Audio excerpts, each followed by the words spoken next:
Welcome back to middle education. जैसे कि अब समय हमारे पास ज़्यादा नहीं रहा है और आप लोग का बार बार यही मैसेज आ रहा था। आप कल से मैसेज कर रहे थे कि प्लीज़ बूस्टर डोज का आंसर दे दो एंड फाइनली अब टाइम कम है तो फटाफट बूस्टर डोज का आंसर देख लो। पहला नंबर कहता है कि वायु में जलने से पूर्व मैग्नीशियम रिवर को साफ क्यों किया जाता है। तो ये रहा इसका आंसर कि मैग्नीशियम रिवर को हम साफ क्यों करते हैं। देखो सिंपल सा यार, तुम आसान भाषा में समझ लो। मैग्नीशियम रिवर के ऊपर कुछ ऑक्साइड के परत जम जाते हैं जिस कारण मैग्नीशियम रिवर सही से जलता नहीं है और सही से ज्वाला नहीं देता है। जब उसे साफ करते हैं सब एकदम साफ हो जाता है और बढ़िया सफेद रंग का ज्वाला देता है, इसलिए हम साफ करते हैं। ठीक है। नेक्स्ट कहता है कि विकृत गंधिता को परिभाषित कीजिए। तो ये रहा इसका आंसर, विकृत गंधिता। ये रहा आपके सामने। देखो क्या होता है कि जो तैलीय युक्त पदार्थ होता है, जैसे आपका चिप्स हो गया, कुरकुरे हो गया, और इसको तुम जब खुला छोड़ देते हो ना कुछ समय के लिए, तो थोड़ी देर बाद इसका गंध उड़ जाता है, इसका महक उड़ जाता है और ये खाने लायक नहीं रहता है, ये टेस्टलेस हो जाता है। उसे कहते हैं विकृत गंधिता। नेक्स्ट कहता है संयोजन और वियोजन क्या है। तो संयोजन मतलब होता है ऐसा कोई यौगिक या ऐसा कोई तत्व जिसको जुड़ना आपस में, उसे कहते हैं संयोजन। और वियोजन का मतलब होता है ऐसा कोई कंपाउंड जो बना हो और आपस में दो आयनों में टूटे, इसे कहते हैं वियोजन। ये भी दिखा देता हूँ, ये देख लो संयोजन और वियोजन। देखो दो अलग अलग क्या है, सब सॉरी ये है संयोजन। ठीक है, दो अलग अलग क्या है, केमिकल्स हैं, ये मिलकर के एक बना। और वियोजन में क्या होता है, एक केमिकल दिया है उसे तोड़ करके अलग अलग कंपाउंड बनाया है, इसे कहते हैं वियोजन। आगे बढ़ते हैं। ऊष्माशोषी और ऊष्मा क्या लिखा है, ऊष्मा छेपी और ऊष्मा शोषी अभिक्रिया की परिभाषा देना है। हाँ देखो, जिसमें ऊष्मा निकलता है उसे कहते हैं ऊष्मा छेपी, और जो ऊष्मा को एब्जॉर्ब करता है, खींचता है, उसे कहते हैं ऊष्मा शोषी। ठीक है, यही है। और परिभाषा तो मैंने बता दिया। चलो बाकी तुम आंसर देख लो पूरा ऊष्मा शोषी और छेपी का। ये रहा तुम्हारे सामने। ठीक, बस यही लिख करके चले आना है। नेक्स्ट कह रहा है कि आलू की चिप्स में नाइट्रोजन गैस क्यों भरते हैं। देखो आलू के चिप्स मतलब वो पैकेट देखिए कुरकुरे वगैरह चिप्स का, ठीक है, तो उसमें नाइट्रोजन गैस इसलिए भरते हैं ताकि वो लंबे समय तक खराब ना हो और चलता रहे। अगर ऑक्सीजन भर देंगे ना तो रिएक्शन करेगा और उसमें कीड़े पैदा ले लेंगे और खराब हो जाएगा, इसलिए हम किसका नाइट्रोजन का यूज करते हैं। ये रहा आंसर। चलिए आगे बढ़ते हैं। रेडॉक्स अभिक्रिया किसे कहते हैं। तो ऐसी अभिक्रिया जिसमें अपचयन और उपचयन की क्रिया साथ में होती है उसे रेडॉक्स अभिक्रिया कहते हैं। मैं दिखा देता हूं, जिसमें अपचयन और उपचयन साथ में हो। ठीक है, देखो अपचयन उपचयन साथ में होता है। चलो इसका एग्जांपल तुम देख लो रेडॉक्स का, ये रहा तुम्हारे सामने। ठीक है, चलिए साइड करते हैं। नेक्स्ट क्या कह रहा है, दवा की बोतल को रंगीन क्यों करते हैं। तो देखो अगर दवा की बोतल रंगीन नहीं होगी, ऑक्सीजन से रिएक्शन करेगी और ऑक्सीजन से रिएक्शन करने के बाद वो दवा खराब हो सकती है, इसलिए इसके बोतल को रंगीन किया जाता है। ये रहा इसका आंसर। ठीक, चलिए खत्म। नेक्स्ट आगे बढ़ते हैं। जिप्सम क्या है, जिप्सम के बारे में पूछा गया है। फिर पीओपी का उपयोग बताइए। तो ये रहा आपके सामने जिप्सम क्या है। 1 सेकंड, ये देखो जिप्सम क्या है। ठीक है, फ्रांस की राजधानी पेरिस में पाया जाने वाला एक पदार्थ है। ठीक है, जिप्सम का सूत्र क्या होता है, CaSO4 × 2H2O को जब 100 डिग्री सेल्सियस पर ताप करते हैं तो प्लास्टर ऑफ पेरिस बनता है। तो जिप्सम क्या होता है तुम समझ लो। ठीक है, फिर क्या कहता है, प्लास्टर ऑफ पेरिस का यूज क्या होता है। तो तुम देखोगे जब किसी के हाथ पैर टूट जाते हैं तो प्लास्टर करने के लिए करते हैं, है ना। डॉक्टर लोग दांत बनाने के लिए करते हैं, घरों की पुट्टी होती है, घरों में डिजाइन होता है, सब प्लास्टर ऑफ पेरिस से होता है, ये लिखा गया है। चलिए साइड करते। नेक्स्ट कहता है कि तांबे और पीतल के बर्तन में दही या खट्टे पदार्थ को नहीं रखना चाहिए, क्यों। तो इसका रीजन ये है कि अगर दही या खट्टे पदार्थ को रखेंगे तो उसका प्रकृति अम्लीय होता है, मतलब अम्लीय प्रकृति का होता है, अम्लीय नेचर होता है, और वो अभिक्रिया करके उसमें होल कर देगा बर्तन में। इसलिए इन जैसे खट्टे पदार्थ दही को तांबे और पीतल के बर्तन में नहीं रखना चाहिए। कभी रख के देखना, घर में कभी पीतल का बर्तन हो या तांबे का हो, रख के देखना तुम्हारा पूरा खराब हो जाएगा बर्तन, होल हो जाएगा उसमें। ठीक, क्लोर क्षार अभिक्रिया से आप क्या समझते हैं। तो ये रहा क्लोर क्षार। जब सोडियम क्लोराइड के जलीय विलयन में विद्युत धारा प्रवाहित की जाती है तो यह वियोजित होकर के क्लोरीन गैस और सोडियम हाइड्रोक्साइड उत्पादित करती है। इस प्रक्रिया को ही क्लोर क्षार कहते हैं। खत्म, बस इतना लिखना था। नेक्स्ट, अम्ल और क्षार में अंतर बताइए। तो आइए दिखा देता हूं अम्ल और क्षार में अंतर। ये रहा आपके सामने अम्ल और क्षार में अंतर, तो आप इसका फोटो खींच लो। आगे बढ़ते। नेक्स्ट क्या कहता है कि बेकिंग सोडा, धावन सोडा का उपयोग बताओ। ठीक है, यूज बहुत जरूरी है। देखो बेकिंग सोडा, इसका उपयोग एंटाइसिड के रूप में किया जाता है। ठीक है, दूसरा नंबर इसका उपयोग सोडा अम्ल अग्निशमन में किया जाता है। ठीक है, ये हो गया बेकिंग सोडा का। धावन सोडा का देख लो। अरे धावन सोडा मतलब होता है निरमा यार, निरमा तो जानते हो, है ना। तो निरमा का यूज क्या करते हो, कांच उद्योग में करते हैं, और सोडियम यौगिक के बोरेक्स के निर्माण में निरमा का यूज करते हैं। ठीक है, और बेकिंग सोडा, एक और बेकिंग सोडा की यूज जान लो। अगर तुम्हें कहीं जाना है, तुम्हें लेट हो रहा है, खाना जल्दी पकाना है, तो अपने खाना में थोड़ा सा बेकिंग सोडा डालो, खाना बहुत जल्दी पकता है। एक ये यूज भी होता है बेकिंग सोडा का। ठीक है, तो इस प्रकार से ये भी कंप्लीट हो गया। अच्छा एक और देख लेना ना, ये पीएच परिवर्तन के कारण दंत क्षय किस प्रकार का होता है, ये कैसे बचाया जा सकता है, इसे देख ही लेना प्लीज, यहाँ पर दिया है तो देख लेना। मेरी नजर पड़ गई, बूस्टर डोज में से लिखना था लेकिन मैं मिस कर गया। चलिए आगे बढ़ते हैं। नेक्स्ट क्या कहता है, स्वपोषी और विषमपोषी क्या है। ठीक है 1 सेकंड, और अब मैं ओपन कर लेता हूँ स्वपोषी और विषमपोषी क्या है, एंड फटाक से वहां के आंसर्स को कवर कर देता हूँ। 1 सेकंड जस्ट वेट। देखो समय नहीं है ना, इसलिए यहाँ पर वीडियो को मैं स्किप नहीं कर सकता, आपको रिकॉर्डेड एकदम वीडियो देना चाहता हूँ।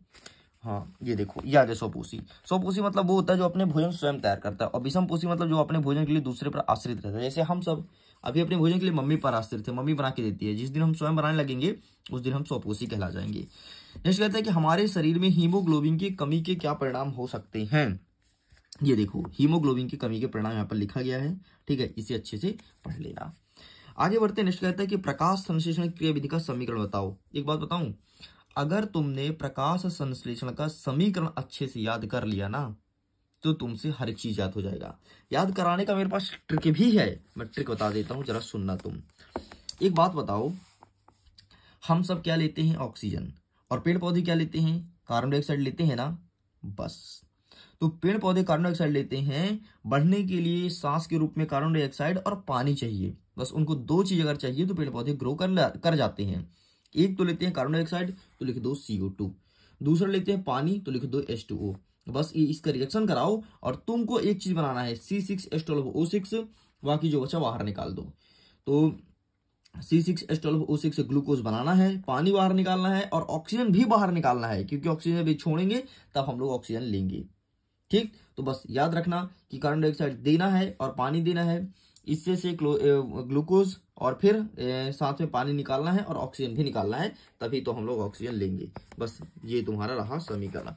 ठीक है, नेक्स्ट कहता है आक्सी और अनाक्सी शोषण में अंतर बताइए।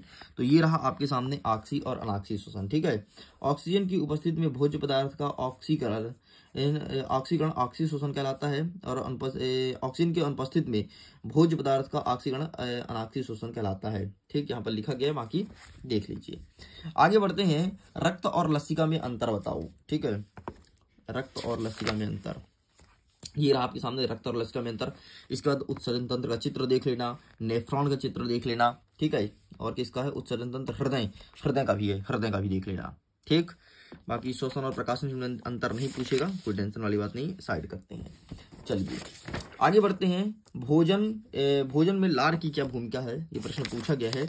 लार तो बहुत जरूरी है, अगर तुम्हारे मुख में लार ही नहीं है ना तो तुम भोजन को पाचन नहीं कर पाओगे। ये देखो, ठीक, यहाँ पे लिखा गया है। नेक्स्ट कह रहा है कि जाइलम और फ्लोएम और धमनी और सिरा में अंतर। तो ये रहा भाई साहब आपके सामने जाइलम और फ्लोएम। देखो यहाँ पर पॉइंटम नहीं लिखा था तो मैंने डाल दिया 1 2 3, 3 यहाँ पर दिया। ठीक है, तो यहाँ पर भी पॉइंटम डाल देता हूँ 1 2 3, बस ये 3 पॉइंट तुमको भी करना है।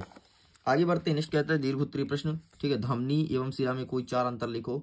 तो ये रहा आपके सामने धमनी और इधर सिरा, बस इस प्रकार से आपको लिखना है। चलिए साइड करते हैं।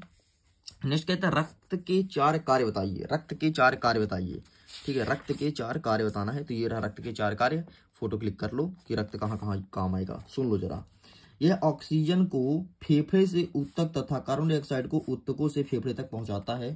ठीक है, रुधिर का लसिका तंत्र में बहुत ही उपापचय अपशिष्ट पदार्थ जैसे विषैले पदार्थों को उत्सर्जन के लिए वक्र के ले जाते हैं। ठीक है, और बाकी लिखा गया है, तुम देख लेना। ठीक है, चलिए साइड करते हैं। नेक्स्ट क्या कहता है कि प्रकाश के परावर्तन का नियम क्या है, तो वो भी मैं दिखा देता हूं। प्रकाश का परावर्तन का नियम क्या कहता है, हाँ ये रहा प्रकाश का परावर्तन। ठीक है, इसका नियम और परिभाषा अच्छे से याद कर लेना, नियम और परिभाषा दोनों चीज। ठीक है, चलिए साइड करते हैं। नेक्स्ट क्या कहता है कि वाहनों में उत्तल दर्पण का उपयोग क्यों किया जाता है। ठीक, हमारे गाड़ी की साइड मिरर में ये वाहनों के पीछे देखने का, हाँ ये रहा। ठीक है, वाहनों के पीछे देखने के लिए किस दर्पण का यूज किया जाता है, ऐसे प्रश्न पूछा जा सकता है, या फिर उत्तल दर्पण भी लिखकर प्रश्न पूछा जा सकता है। ठीक है, चलो नेक्स्ट क्या कहता है कि लेंस की क्षमता से क्या है। तो लेंस की क्षमता ये रहा, लेंस की क्षमता को डायप्टर में मापते हैं, इस चीज को ध्यान रखना। मात्रक जरूर याद रखना, मात्रक ही पूछेगा आपके एग्जाम में।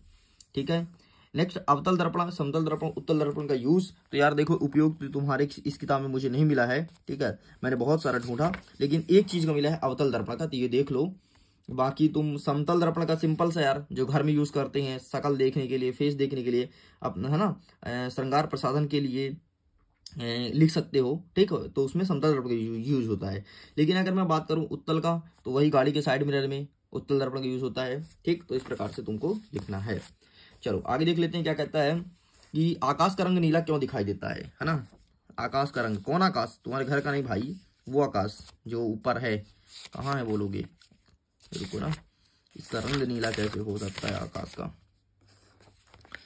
तुमको एक चीज बताऊं, मेरे पास ना एक स्कूल का पेपर आया यार, मैं देखा हूं पूरा का पूरा मॉडल क्वेश्चन पेपर में जो है बूस्टर डोज में है, पूरा का पूरा वही दिया गया है पेपर में। मुझे बहुत हंसी आई पेपर देख के, हाँ सच कह रहा हूँ पेपर आ चुका है।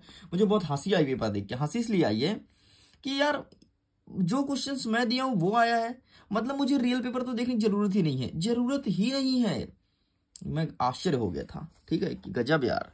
और अगर तुम चाहते हो कि हमको भी दिखा दो तो कमेंट सेक्शन में लिख देना, मैं उसको दिखा दूंगा। मैं आपको फोटो भेज दूंगा, है ना। वीडियोस क्या ही बनाना, वीडियोस नहीं बनाऊंगा, मैं तुमको फोटो भेज दूंगा, देख लेना। अब किसी स्कूल का है मैं ये नहीं बता सकता, देखो यार, है ना। कहाँ गया भाई, आकाश का रंग नीला, अरे प्रकाश के प्रकीर्णन कारण है यार, सिंपल सा तुम याद रख लो। अब मिल नहीं रहा तो मैं क्या करूं, है ना। प्रकाश के प्रकीर्णन कारण है, प्रकाश के प्रकीर्णन। तारे क्यों टिमटिमाते हैं, तो तारे से पूछो तारे। अच्छा एक क्वेश्चन और देख लेना, ये क्वेश्चन भी आया था उस पेपर में, पता है ये क्वेश्चन। और मेरे बूस्टर उसमें सेट नंबर फर्स्ट में क्वेश्चन डाला है भाई, है ना। कोई बहुत तगड़ा कंटेंट नहीं मिल रहा है यार। ये देखो, ये नीला क्यों दिखाई देता है, ठीक है। और तारे क्यों टिमटिमाते हैं, ये रहा आपके सामने, तारे क्यों टिमटिमाते हैं, ठीक है। निकट दृष्टि दोष और दूर दृष्टि दोष, तो ये देख लो निकट और देखो दूर, दोनों का चित्र वित्र देख लो, चित्र वित्र ध्यान दे लेना।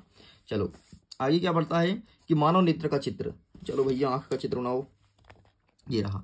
और प्रिज्म वाला भी देख लो, ठीक है। प्रिज्म वाला श्वेत प्रकाश का वर्ण विक्षेपण अच्छे से देख लो भैया। ये देखो 11 में, 14 में, 15 में, 19 में, 22 में, उम्मीद है 24 में पूछेगा, ठीक है।